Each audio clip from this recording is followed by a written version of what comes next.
Okay, Lorenzo, can you introduce yourself? Definitely. Lourenzo Smith, film photographer from Fort Worth, Texas. Moved to New York City and now reside in LA.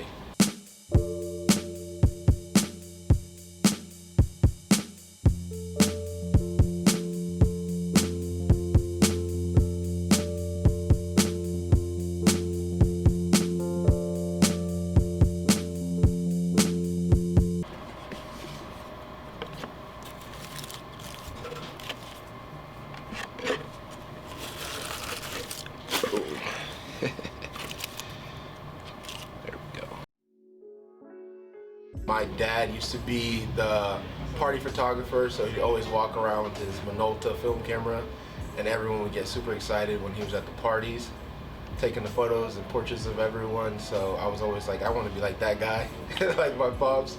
So my first camera was his Minolta 7000, and I just fell in love with taking film photos. I walk around New York snapping photos, had no idea what I was doing, but it was a fun hobby, which has turned into a good passion point in business for myself. Yeah, I went to school in New York, and then I was in media studies, and I was like, I don't know what I really want to get into, so I started just getting into like the creative space after college was over, and photography was one of the things that I fell in love with. Me and my wife moved to LA, two years ago, at the height of COVID, so there was nothing other to do but take photos, and 35 was one of the shops that was open during, where you could drop off rolls, so definitely fell in way more love with photography during the pandemic. I used to do portraits, but I felt like the portrait market's kind of saturated, so I was like, let me find my own like niche. And my dad's always been a mechanic, so I was always around cars and like out and about, so I definitely fell in love with like street photography, and my love for vintage cars just grew and grew. So anytime I'd see a nice like Mercedes or like a G-Wagon or like a Porsche or something, I'd pull over real fast and take a photo on my camera. I have this creative studio called Slate Vision. It's me and two other partners. We specialize in photography, digital design, creative direction, a bunch of different things, but it's more of like my art practice and like my creative studio where I can like get all the crazy stuff in my head onto like actual physical work. Full-fledged art studio, like if you need photography done, if you need creative direction or development for like, I've been working on a few singles and like album artwork, that kind of stuff. If you need that, that's also what we play, but I would say definitely more lines of like, let's see, like our book that we have coming out, or maybe more like short films and that kind of stuff. One of my inspirations, Virgil Abloh, his creative company was Off-White, the space in between black and white. It's not really, you can't really put a finger on it. And I was like, how can I have my own creative studio where it's like, my vision isn't really exactly what someone else wants, but we meet in the middle. So Slate is like a little bit getting our vision and someone else's vision in a space where like we come to a compromise. It's not just one-sided. Like, definitely want to just be getting everyone's vision out at the same time. I would say a combination of everything. So all of my peers definitely have like that like real project where you can showcase like, hey, so what have you done? Like everyone could be a film photographer or a photographer or creative. I was like, it started as more like a passion project during COVID. I had like a ton of photos of cars. I was sitting one day, I was talking to my wife, I was like, what do I do with all these photos? And I was like, could just start a book. So started it, quit it, started it, scrapped it. This is probably like the 5th or 6th iteration of it, but it's definitely something really, really dear to my heart, and I definitely wasn't gonna try to make money from it, because I was like, all right, you know what can I do to give back to those that have given to me? So that's like something that created the book. So I actually have been in contact with 3 or 4 NGOs in West Africa, Liberia, where my family's from, and that's where I'm gonna donate all the proceeds, and then I'm gonna have merch and other goodies for sale after it launches. Cool. That'll be donated as well.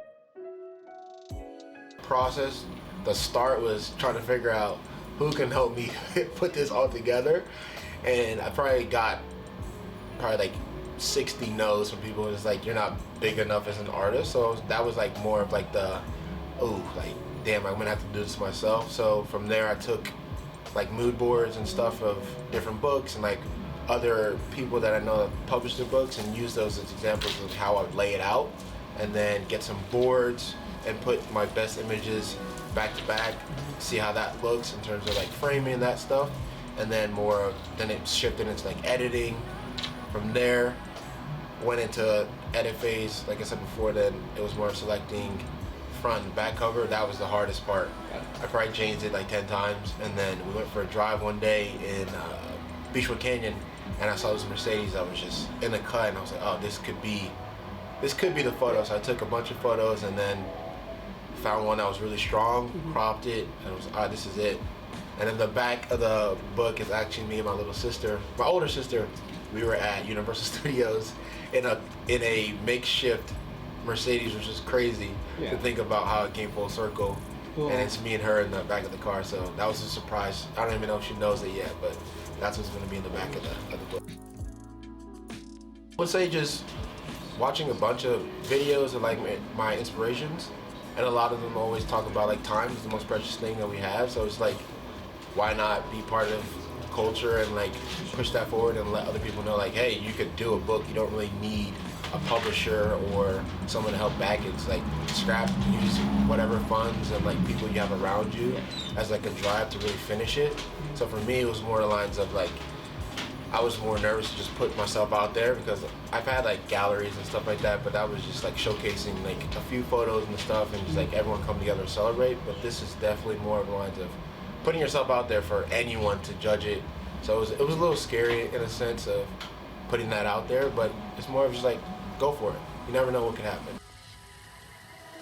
I would say experience. My first time dropping off rolls, I got them the same day, and I didn't even pay for a rush, and I was like, oh wait, because I had a lab in New York that was the same way, same like family owned, like curated, like they really looked out for their customers, and I was like, I wouldn't want to go anywhere else. So whenever you guys, and your scans were just always crisp, clean. I would maybe do like the touch of editing in Lightroom, but other than that, like experience, like it's like you guys have always been awesome to me. Same day turnarounds, quick turnarounds, if not within a few hours. So I was like, you know what, who else can I trust to do like this passion project with? So you'll be able to just go on my website. There'll be a blurb about what the project is about, where the proceeds are going, and how this all came together, and it'll just drive you directly to blurb so that you understand the project before just like going to click buy a random book. So we wanted to make sure like there's steps in process so that you get the full funnel experience. I would say step one, go to a book fair or your local bookstore. Don't go to like Barnes and Nobles, because that will overwhelm you. Seeing those big photographers and their photo books. Step two would be more research, because the cost of making it isn't like crazy if you want to self-publish, but there are going to be a lot of costs in terms of like photo editing, processing, printing, and that kind of stuff. And then three, probably just go for it. When you start, you're going to be like, all right, I think this is a waste of time, or maybe I could be doing something else.